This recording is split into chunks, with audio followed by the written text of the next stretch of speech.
Bien, donc dans le chapitre 1, il dit que à partir du verset 12, première épître au chapitre 1, et verset 12, il dit, il leur fut révélé que ce n'était pas pour eux-mêmes, mais pour vous, c'est-à-dire pour nous, qu'ils étaient les dispensateurs de ces choses que vous ont annoncé maintenant ceux qui vous ont prêché l'évangile par le Saint-Esprit envoyé du ciel. Amen. Oui, l'évangile, la parole de Dieu doit être prêchée par le Saint-Esprit et le Saint-Esprit a été envoyé du ciel. Voilà, c'est pour cela Paul se réjouissait.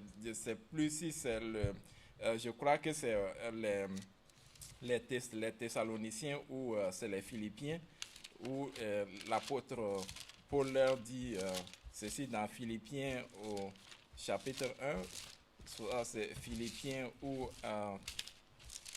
c'est Thessaloniciens, je pense que ça doit être Thessaloniciens. Thessaloniciens, la première épître de Thessaloniciens, chapitre 1. Non, il est dit ici que, voilà, à partir du verset 6, et vous-même, vous avez été mes imitateurs et ceux du Seigneur en recevant la parole au milieu de beaucoup d'afflictions avec la joie du Saint-Esprit. Amen. Oui, avec la joie du Saint-Esprit. En sorte que vous êtes devenus un modèle pour tous les croyants de la Macédoine et de l'Achaïe. Non seulement, en effet, la parole du Seigneur a retenti de chez vous dans la Macédoine et dans l'Achaïe, mais encore votre foi en Dieu s'est fait connaître en tout lieu, de telle manière que nous n'avons pas besoin d'en parler. Car on raconte à notre sujet quel accès nous avons eu auprès de vous et comment vous vous êtes convertis à Dieu en abandonnant les idoles pour servir le Dieu vivant et vrai et pour attendre des cieux son Fils qu'il a ressuscité des morts, Jésus, qui nous délivre de la colère à venir. Que le nom du Seigneur soit glorifié. Mais le passage que je recherchais, c'est là où Paul dit que en recevant la parole de Dieu, vous l'avez reçue non pas comme la parole des hommes, mais comme la parole qui vient de Dieu et qui peut sauver vos âmes par la foi. Que le nom du Seigneur soit glorifié. Donc 13, merci frère.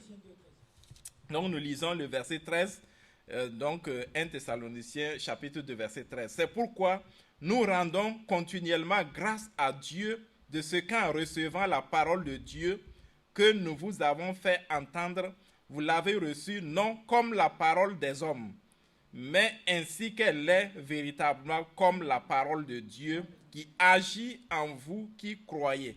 La parole de Dieu n'agira que lorsque nous croyons. Amen. Donc nous revenons toujours à la foi. Donc quand nous croyons à la parole de Dieu, cette parole-là va agir. Donc recevons la parole de Dieu comme étant la parole de Dieu, non pas la parole des hommes. Oui, c'est pour cela quand la parole de Dieu est prêchée, même si, même pas ici seulement, mais même ailleurs, je vais dire dans une dénomination ou dans quelque occasion que ce soit, lorsque les gens se tiennent pour prêcher la parole de Dieu, bon, même s'ils sont dans le faux et ce qu'ils disent, voilà, c'est pas tout à fait vrai, mais quand ils lisent les Saintes Écritures, nous devons dire Amen. Amen, frère. Oui. Parce que c'est la parole de Dieu. C'est pas parce qu'ils sont dans les faux ou bien qu'on rejette tout en bloc. Mais tant qu'ils prennent l'écriture et lisent ce qui est écrit, nous disons Amen à cela. Amen. Voilà, nous ne devons pas rejeter. Ou bien tel frère, voilà, je l'aime pas. Et donc quand il prêche même, je ne vais même pas dire Amen. Non, c'est pas comme ça. Si ce frère prononce la parole de Dieu, il lit les Saintes Écritures. Voilà, nous devons dire oui et Amen à ça. Amen. Maintenant, s'il y a des commentaires qui sont faits, qui ne sont pas dans la parole de Dieu, on ne dit pas oui et Amen à ça. C'est ça, frère. Oui, mais tant que c'est la parole de Dieu, au commencement était la parole, et la parole était avec Dieu et a été faite chair. C'est cette parole qui nous a été apportée. Donc, tant que les gens se tiennent textuellement à la parole de Dieu et lisent la parole de Dieu, nous devons dire oui et amen, parce que ça vient de Dieu, même si après ils ne comprennent pas ou bien ils interprètent. Mais tant que c'est la parole de Dieu qui est annoncée, nous devons dire oui et amen à la parole de Dieu. Donc, revenons au passage que notre frère a lu dans Matthieu 21, lorsque notre Seigneur lui-même entrait dans Jérusalem et que toute la ville était en émoi. Oui, on disait, qui est celui-ci? Oui, et ça c'est une question vraiment curieuse. Oui, Jésus-Christ qui a parcouru Israël, qui est allé de ville en ville, de village en village, et il entre en Jérusalem et il y en a qui sont indifférents. Qui est ce monsieur-là? Vous voyez, le grand Dieu du ciel, le Seigneur, lui-même, il est venu pour accomplir son œuvre. Il a guéri beaucoup de malades. Il a parcouru des villes, des villages. Il a guéri des malades. Il a purifié des lépreux. Les yeux des aveugles se sont ouverts. Oui, il y a eu des résurrections de morts. Et malgré tout cela, les gens étaient indifférents. Donc, allez donc verset 3. Si quelqu'un, nous lisons au verset 4, alors, or si, donc Matthieu 21, verset 4, or si ceci arriva afin que s'accomplisse ce qui avait été annoncé par le prophète. Dites à la fille de Sion, voici ton roi vient à toi, plein de douceur et monté sur un âne. Oui, ce n'est pas sur un cheval que le Seigneur est monté pour paraître aller trop vite. Non, il est monté vraiment sur un âne, un ânon, un animal de douleur, un animal de labeur. Que le nom du Seigneur soit glorifié. Et plein de douceur, et monté sur un âne, un ânon, le petit d'une ânesse. Oui, j'écoutais tout récemment, c'était une émission au quoi où il y a quelqu'un qui disait que l'âne ne connaît pas de marche arrière. Vous voyez, l'âne ne peut pas faire de marche arrière, reculer. Si il se trompe de voie pour reculer, il faut qu'il tourne. Vous voyez, ça dit qu'il va toujours de l'avant. Il ne faut pas faire marche arrière. Et donc le Seigneur était monté justement sur un ânon, le petit d'une ânesse. Les disciples allèrent et firent ce que Jésus leur avait ordonné. Oui, nous devons faire toujours ce que le Seigneur nous a ordonné. Quelle que soit la chose, nous devons le faire. Oui, le Seigneur pouvait dire à Ézéchiel, tu vas te coucher sur un côté pendant plusieurs jours, je ne me rappelle plus du nombre de jours, mais en tout cas c'était sur une longue durée. Et Ézéchiel, il l'a fait, parce qu'il devait porter les péchés d'Israël durant ce temps-là, et il devait se coucher sur ce côté-là, ensuite se coucher sur un autre côté. Ça, ce sont des choses qui sont réelles. Ce n'était pas des trucs voilà, où on va spiritualiser, dire non, c'est non. Le prophète, effectivement, il s'est couché sur son côté durant le nombre de jours déterminé par Dieu. C'était très difficile, mais il l'a fait. Parce que c'est la parole de Dieu. Et ce que Dieu fait, même si c'est dur, alors il faut le faire. Oui, Pierre avait péché ses compagnons toute la nuit. Il n'avait rien saisi. Et le Seigneur a dit, jetez vos filets. Oui, et il a cru, il a jeté. Sur ta parole, oui, Seigneur, nous avons péché toute la nuit, nous n'avons rien saisi. Nous sommes les spécialistes de la pêche, des pêcheurs professionnels. Et ils ont pêché toute la nuit. Et il a dit ça au Seigneur. Et il dit néanmoins, sur ta parole, je jette le filet. C'est ça, nous devons écouter Dieu. Même quand la chose paraît être difficile, compliquée, nous devons nous attacher à ce que Dieu a dit. Oui, David, oui, s'il devait considérer Goliath, alors il ne pouvait même pas se tenir là. Oui, mais il a regardé à la parole de Dieu. Lui-même, il a vu comment Dieu l'a secouru quand il pouvait arracher ses brebis entre les dents des lions, entre les dents des loups. Vous voyez, Dieu avait fait ça pour lui. Donc David, Goliath n'était rien devant lui. Il a regardé à Dieu. Donc quand Dieu nous dit quelque chose, nous devons le faire. À plus forte raison, tout ce qui est écrit ici, nous devons nous conformer à la parole de Dieu. Alors le verset 7, ils amenèrent l'ânesse et l'ânon, mis sur eux leurs vêtements et le firent asseoir dessus. La plupart des gens de la foule étendirent leurs vêtements sur le chemin. D'autres coupèrent des branches d'arbres et enjoncèrent la route. Ceux qui précédaient et ceux qui suivaient Jésus criaient « Hosanna au fils de David ! Loué soit celui qui vient au nom du Seigneur. Hosanna dans les lieux très hauts. » Oui, Hosanna dans les lieux très hauts. Lorsqu'il entra dans Jérusalem, toute la ville fut émue et l'on disait « Qui est celui-ci » Oui, qui est celui-ci? Les gens devaient le connaître. Donc il y avait toujours de grandes controverses sur la personne de notre Seigneur Jésus-Christ. Au point que Jésus lui-même a dû dire « Qu'est-ce que les gens disent de moi? Qui disent-ils que je suis ?» Et alors ils ont dit, il y en a qui disent « Tu es l'un des prophètes », d'autres disent « Tu es Jean-Baptiste, tu es ceci ou cela. » Et maintenant, vous-même, qu'est-ce que vous dites que je suis? Il s'agit de nous-mêmes. Tu es le Fils de Dieu vivant. Oui, ça c'est la révélation qui a été accordée à Pierre et c'est la révélation qui nous est accordée aussi.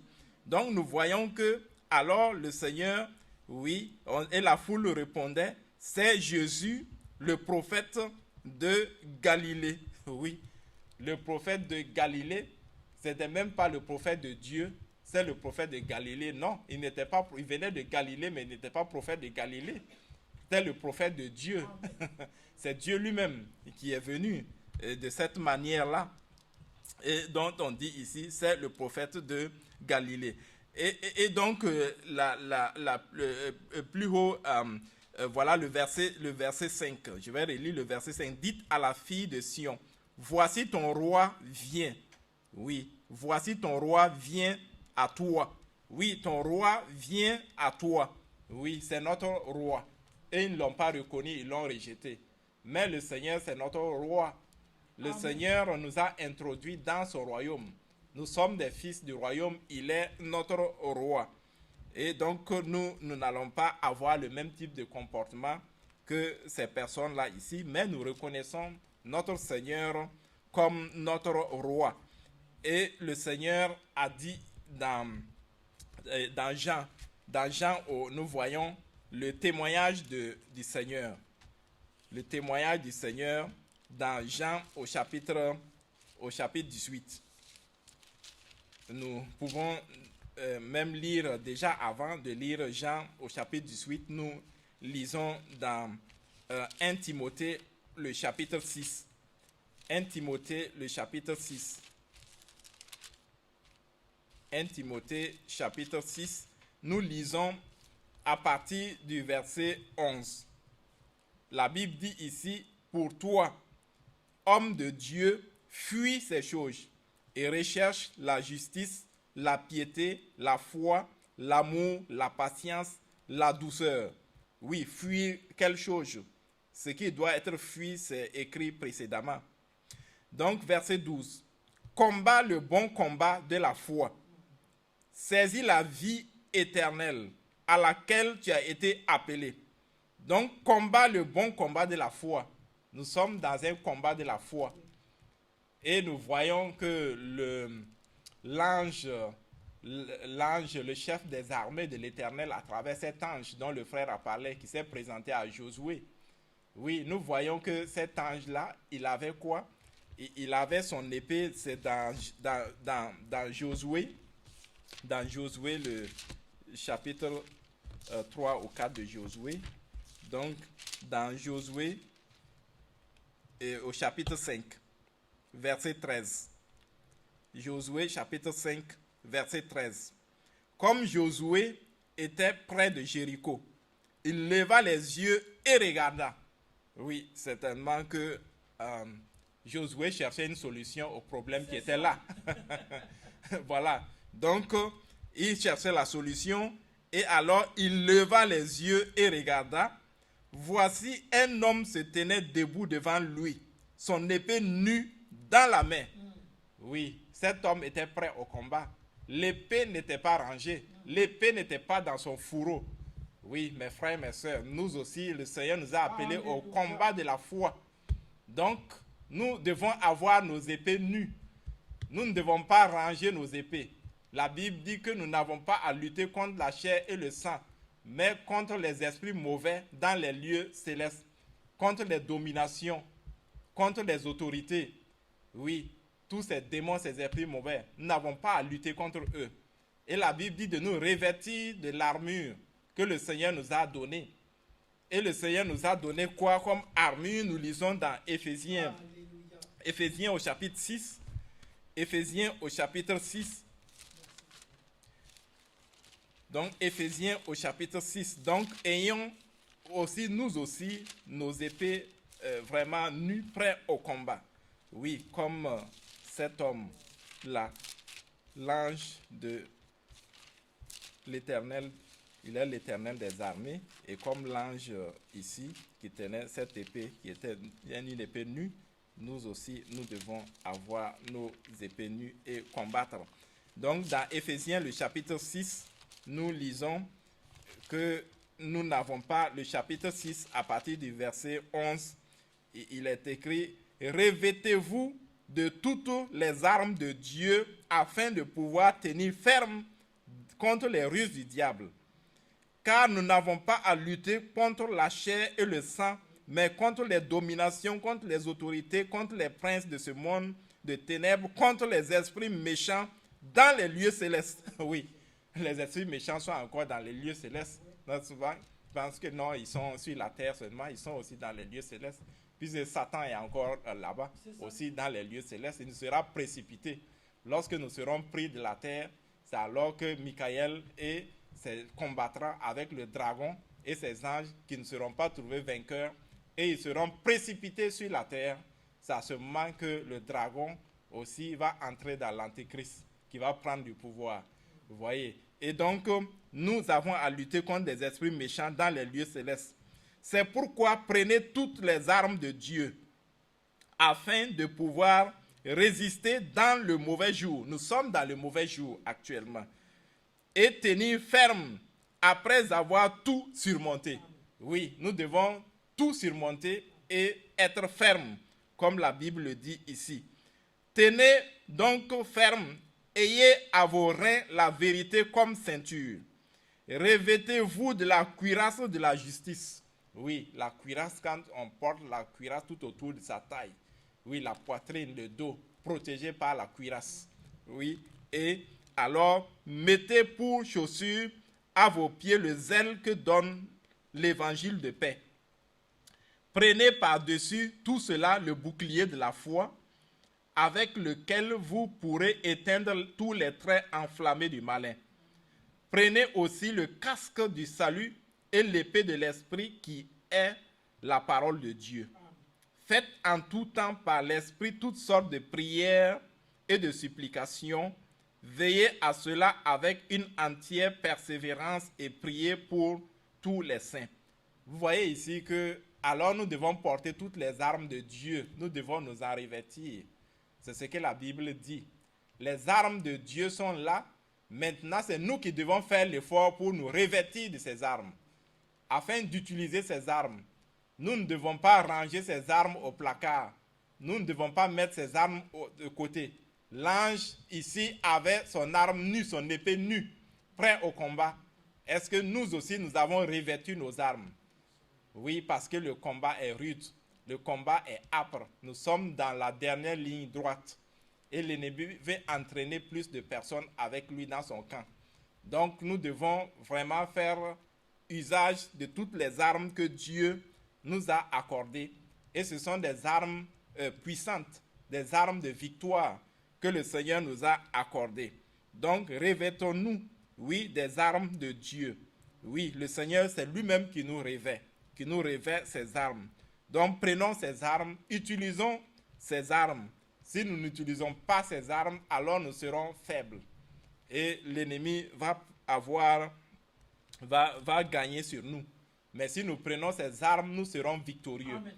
Nous voyons que ce sont des armes aussi bien pour la protection que des armes aussi pour attaquer. Vous voyez ici, nous voyons que Le salut comme un casque, c'est pour protéger. Oui, la justice comme une cuirasse, c'est pour protéger également. La vérité aussi comme une ceinture aussi, c'est pour aussi nous protéger. La foi comme un bouclier pour éteindre les traits enflammés, c'est pour aussi nous protéger. Mais l'épée de l'esprit, c'est pour attaquer, vous voyez.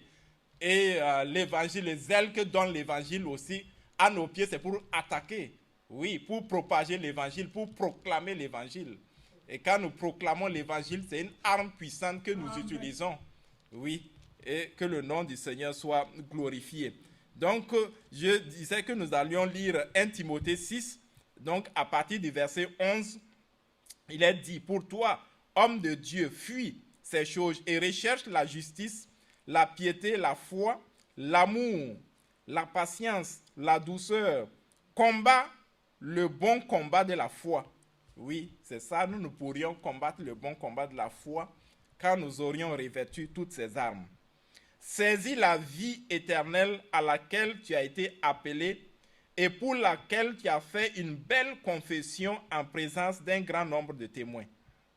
Je te recommande devant Dieu qui donne la vie à toutes choses et devant Jésus-Christ qui fit une belle confession devant Ponce Pilate, de garder le commandement et de vivre sans tâche, sans reproche jusqu'à l'apparition de notre Seigneur Jésus-Christ, que manifestera en son temps le bienheureux et seul souverain, oui, le roi des rois et le Seigneur des seigneurs, qui seul possède l'immortalité, qui habite une lumière inaccessible, que nul homme n'a vu ni ne peut voir, à qui appartiennent l'honneur et la puissance éternelle.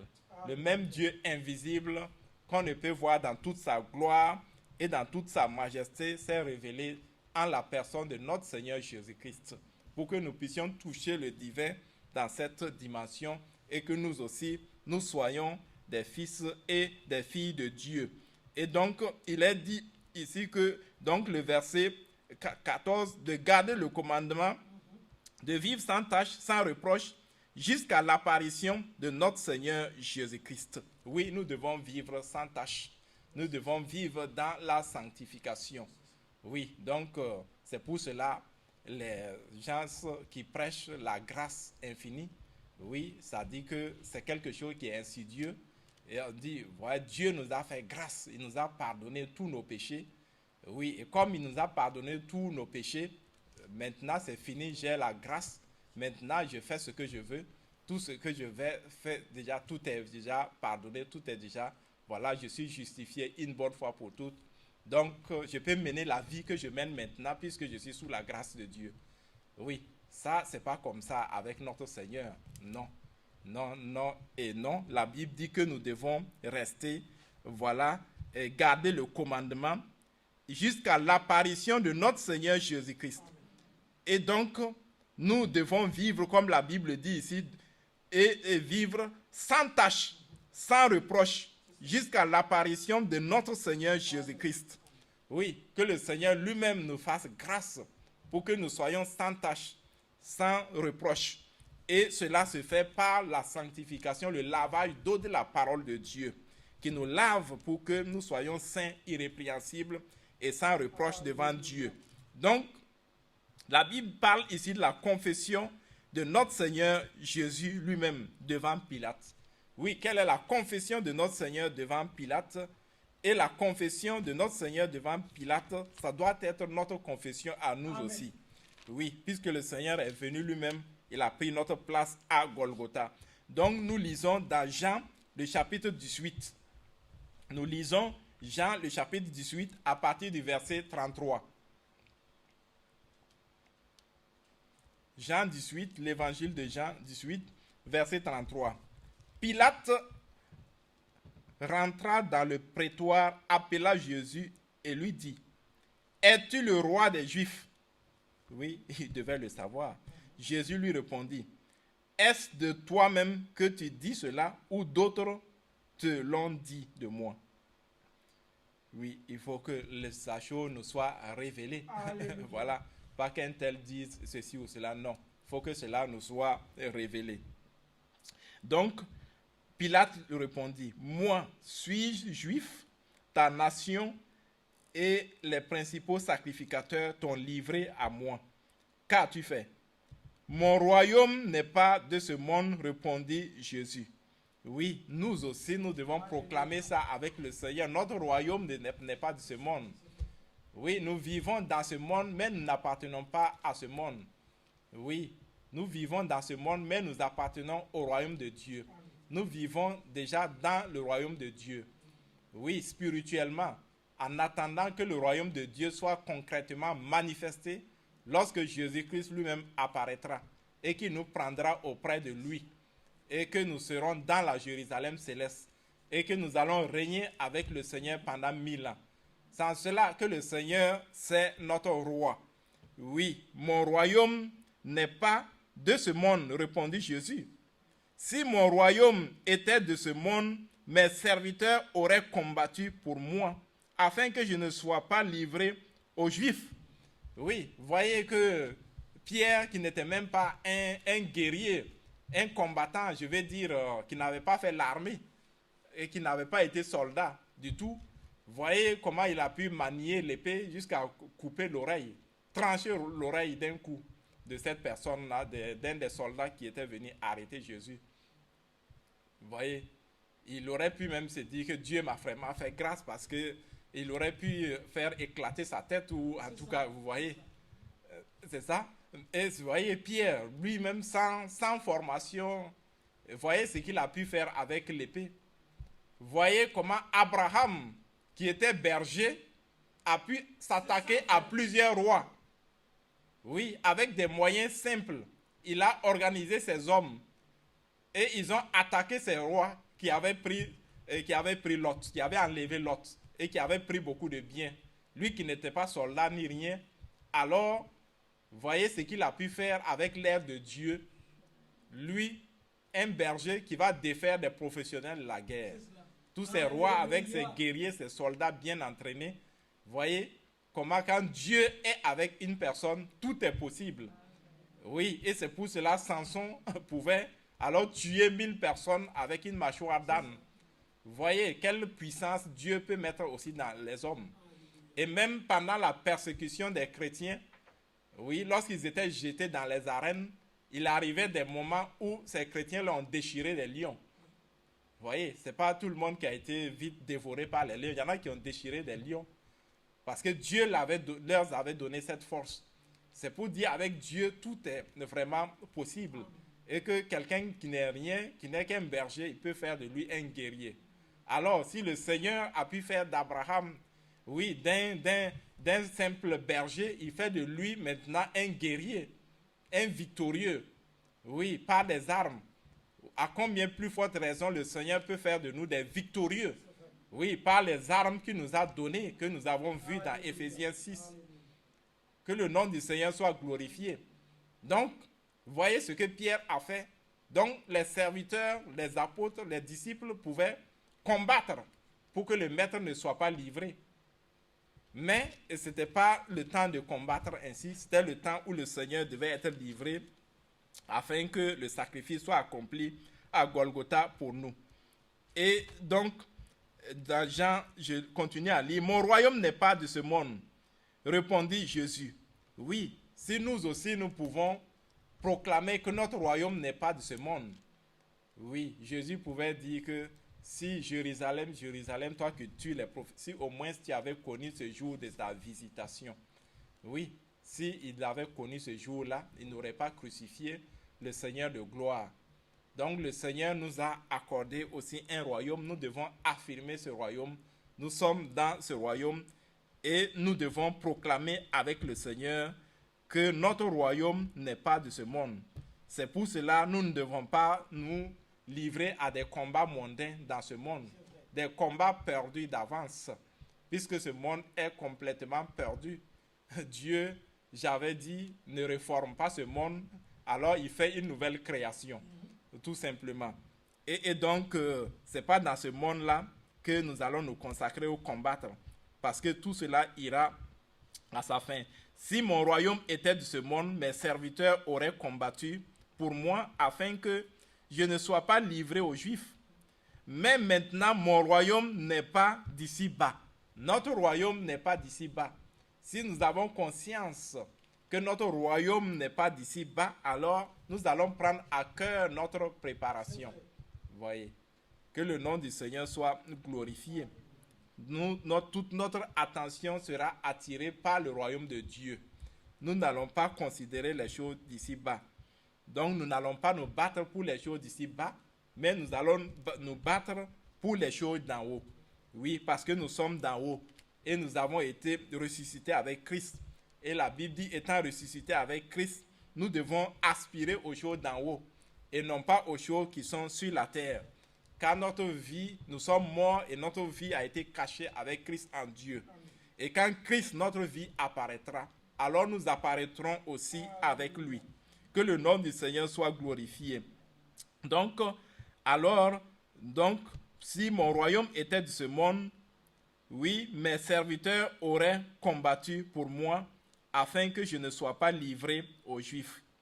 Mais maintenant, mon royaume n'est point de ce monde. Notre royaume n'est point d'ici-bas. Pilate lui dit, tu es donc roi.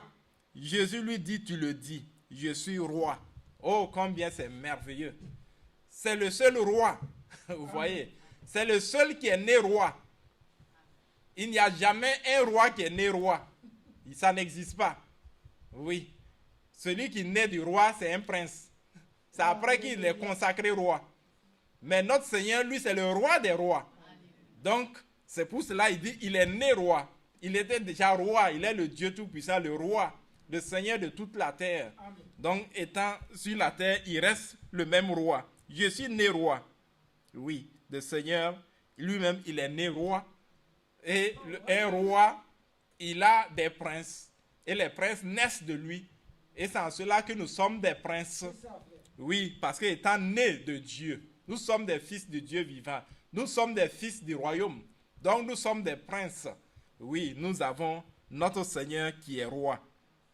Donc, je suis né roi et je suis venu dans le monde pour rendre témoignage à la vérité. Oui. Es-tu aussi dans ce monde pour que le témoignage de la vérité soit rendu en toi? Pour que Jésus-Christ, le Fils de Dieu, soit manifesté en toi comme le témoignage du Dieu vivant. Oui, c'est ce à quoi nous devons aboutir. Oui, il est venu pour rendre témoignage à la vérité. Oui, nous aussi, nous devons participer à cela. La vérité doit aussi apparaître en nous. Le témoignage de Jésus-Christ doit être rendu au travers de nous. Donc, quiconque est de la vérité, écoute ma voix. Oui, nous l'avons écouté et nous l'écoutons. Celui-ci est mon fils bien-aimé. Écoutez-le. Oui, écoutez-le. Et nous l'écoutons, nous écoutons notre Seigneur Jésus-Christ. Que le nom du Seigneur soit glorifié. Nous devons l'écouter. Parce que hors de lui, il n'y en a point d'autre. Qui d'autre nous allons écouter? Non, personne. Oui, je disais hier à un collègue de service, regarde, il faut s'attacher à celui qui a vaincu la mort. Amen. Et qui peut donner l'éternité. Toutes les religions et autres, tous les fondateurs sont morts, ils sont dans leur tombeau. Oui, mais le seul dont la tombe est vide, c'est notre Seigneur Jésus-Christ. Oui, je dis, tout homme recherche l'éternité, voudrait être éternel. Mais si tu veux être éternel, oui, il faut s'attacher à la personne qui a déjà l'expérience de l'éternité. Oui, si vous voulez être un grand mécanicien, il faut vous attacher à l'ingénieur même de la mécanique pour que vous soyez aussi excellent. Comme lui, il va vous apprendre. Donc, si vous voulez la vie éternelle, côtoyez celui qui a la vie éternelle. Amen. Afin de saisir la vie divine, la vie éternelle qui est en lui. Donc, quiconque est de la vérité, écoute ma voix. Pilate lui dit, qu'est-ce que la vérité? Qu'est-ce que la vérité? Mais la vérité était devant lui, Jésus-Christ. Le Fils de Dieu était devant lui, c'est lui la vérité. C'est lui le chemin, la vérité et la vie. Oui, beaucoup cherchent encore la vérité.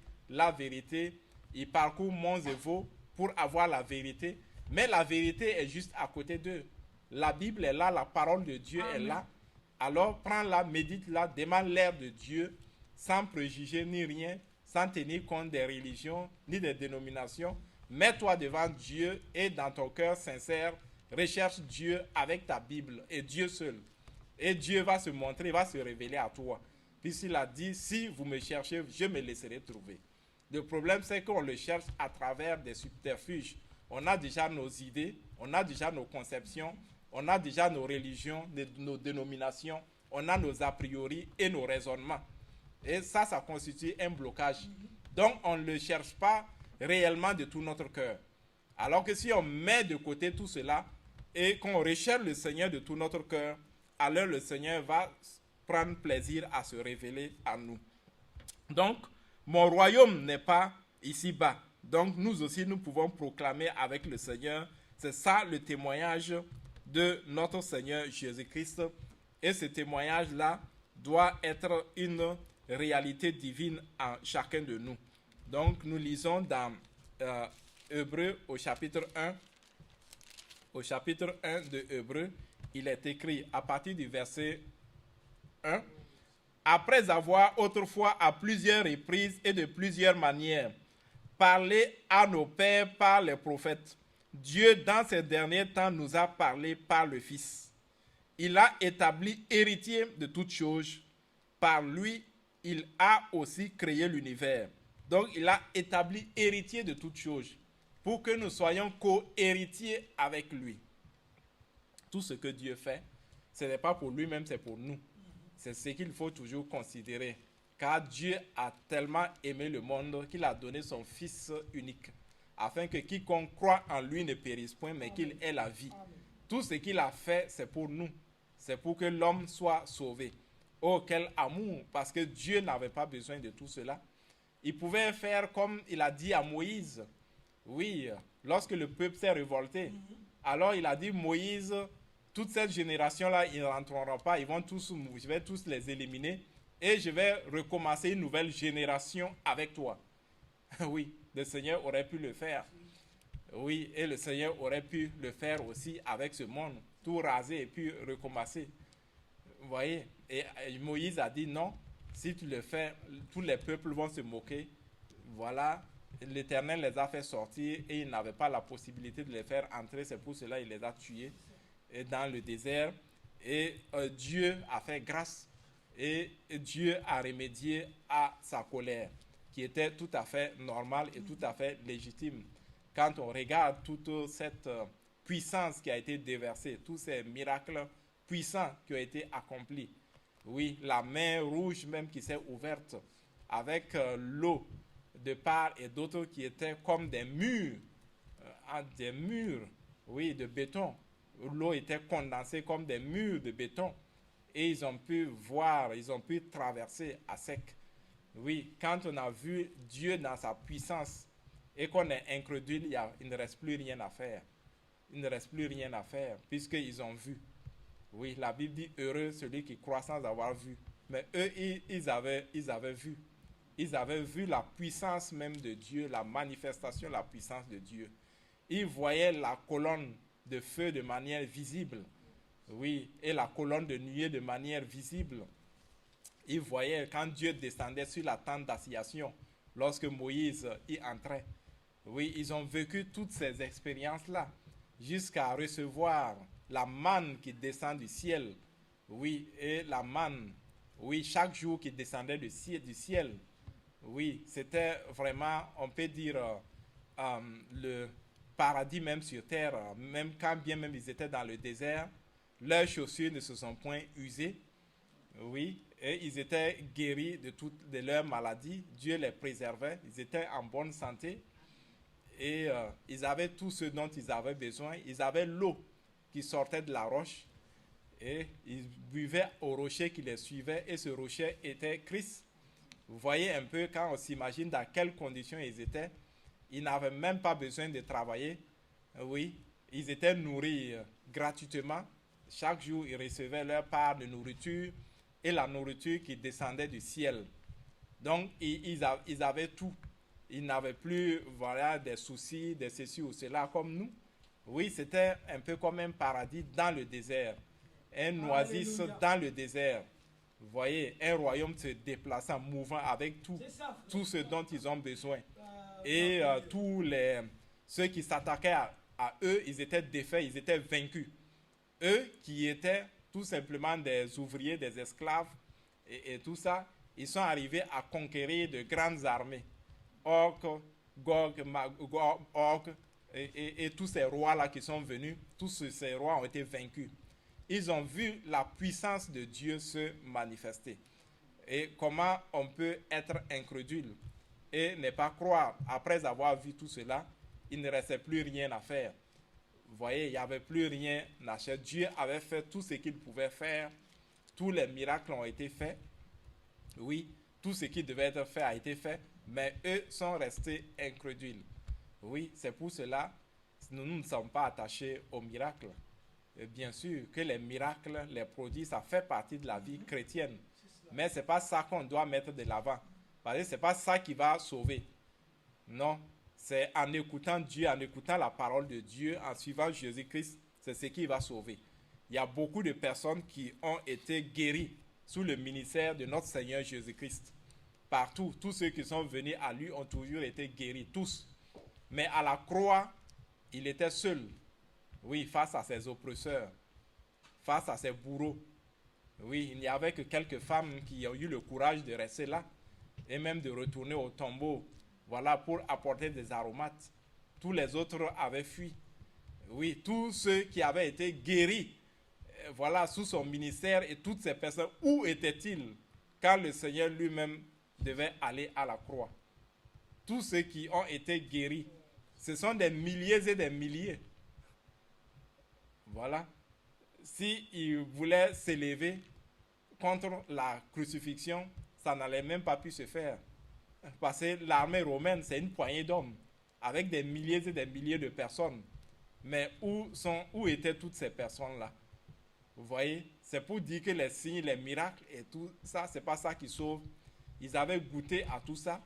Mais lorsque, alors le Seigneur devait être crucifié, tous l'ont abandonné. Donc, c'est le fait vraiment d'être attaché au Seigneur, de croire en lui.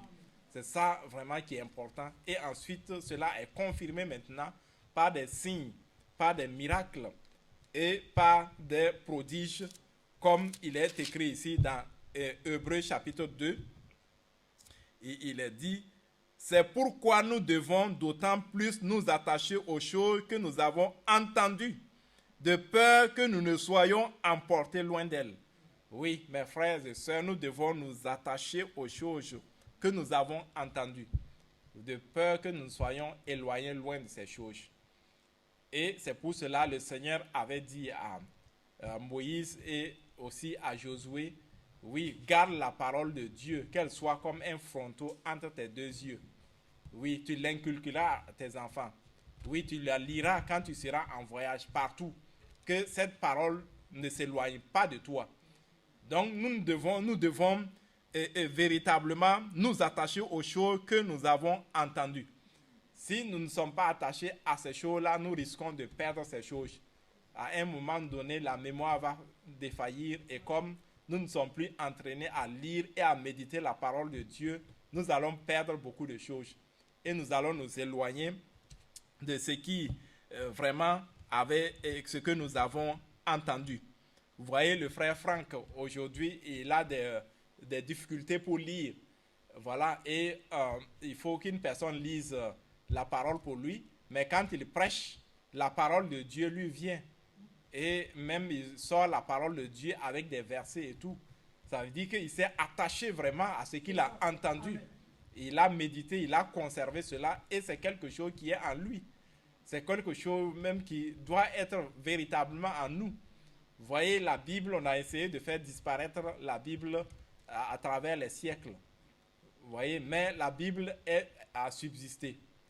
Mais même si la Bible n'avait pas subsisté, je suis convaincu que ce que les hommes de Dieu ont entendu et gardé, ils pouvaient ensemble, en se remettant ensemble, réécrire exactement jusqu'à la fin ce qui a été écrit, ce qui avait été perdu, parce qu'ils ont médité et conservé la parole de Dieu.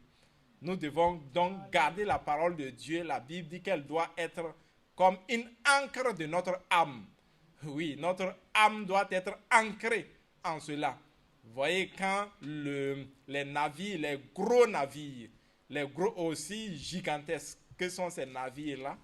Lorsque ces navires-là sont sur le bord du rivage, ces navires-là sont ancrés à quelque chose. Ils ont une ancre et les vents viennent et bousculent, mais le navire reste parce que le navire est assez bien ancré.